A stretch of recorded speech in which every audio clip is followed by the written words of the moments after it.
Good evening students, Sanjeev Banwal again.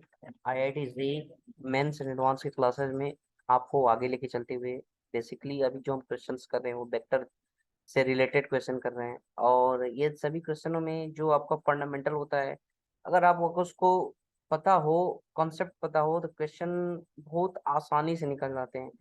कोई चीज कठिन नहीं होता है। अगर आप ध्यान से देखेंगे तो अगर हमें जब भी कोई चीज पढ़ते हैं ना, अगर उसके डीप में हम पढ़ें, उसके रूट में पढ़ें, तो हमें समझ में आएगा कि हाँ, ये चीजें बहुत आसान हो सकती हैं। तो इसी के सीरीज में हम आज करेंगे क्वेश्चन 9 और क्वेश्चन 10, जो कि स्क्रीन पे आप देख सकते हैं। तो हमारा जो शुरुआत रहेगा वो क्वेश्चन 9 से रहेगा, ठीक है। तो क्वेश्चन 9 पढ़ते हैं हम। If A B and C are unit coplanar vectors. ध्यान देने वाली बात यह है, पहली बात क्या है, ए बी सी है जो यूनिट वेक्टर्स हैं और कोप्लेनर भी है, दोनों साथ साथ प्रॉपर्टी को सेटिस्फाई करते हैं। Then the scalar triple product किसका, two a minus b, two b minus c और two C minus a each. Option a बोला है 0, ऑप्शन बी बोला है 1, ऑप्शन सी बोला है -√3 और ऑप्शन डी बोला है √3। कैसे क्वेश्चन का हमारा अप्रोच होगा?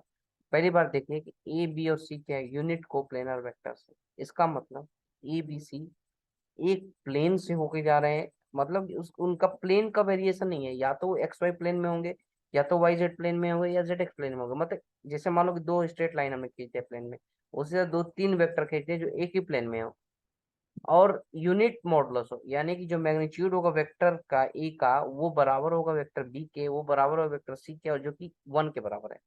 यहाँ ध्यान देने वाली बात ये है, इसका मतलब कि जो ए डॉट बी क्रॉस सी होगा वो क्या होगा, स्केलर ट्रिपल प्रोडक्ट इसका 0 होगा, क्योंकि बी क्रॉस सी ऐसा वेक्टर होगा जो बी और सी के दोनों के परपेंडिकुलर है। इसका मतलब वो बी और सी के प्लेन के परपेंडिकुलर है, उसका मतलब वो ए के भी परपेंडिकुलर है, क्योंकि ए बी सी तीनों एक प्लेन में है, यानी A dot B cross C equal to 0 होगा।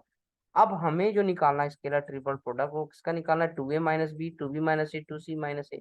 यहाँ पे ध्यान देने वाली बात यह है कि जो टू ए माइनस बी होगा वो भी उसी प्लेन में होगा जिसमें ए बी सी है, टू बी माइनस सी भी एक वेक्टर होगा जो उसी प्लेन में होगा जिसमें ए बी सी है, और ऐसे two C minus A vector होगा जो उसी प्लेन में होगा जिसमें ए बी सी है। इसका मतलब ये भी तीनों क्या होंगे, कोप्लेनर होंगे। अगर तीनों ये भी कोप्लेनर हो गए, यानी कि तीन वेक्टर जब भी कोप्लेनर होते हैं तो उनका स्केलर ट्रिपल प्रोडक्ट ऑलवेज 0 होता है, यानी इसका आंसर जो ये होगा वो राइट आंसर होगा।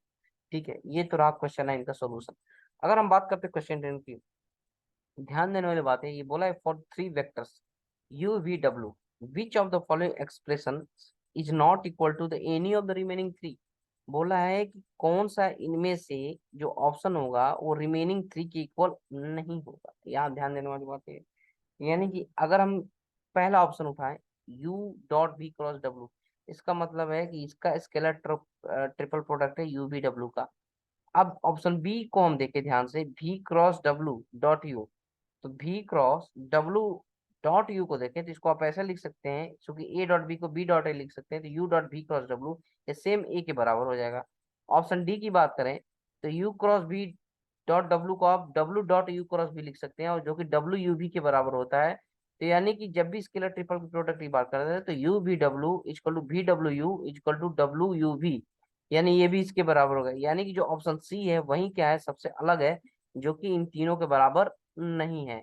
इसका मतलब क्या है कि ऑप्शन सी हमारा क्या होगा, राइट आंसर होगा।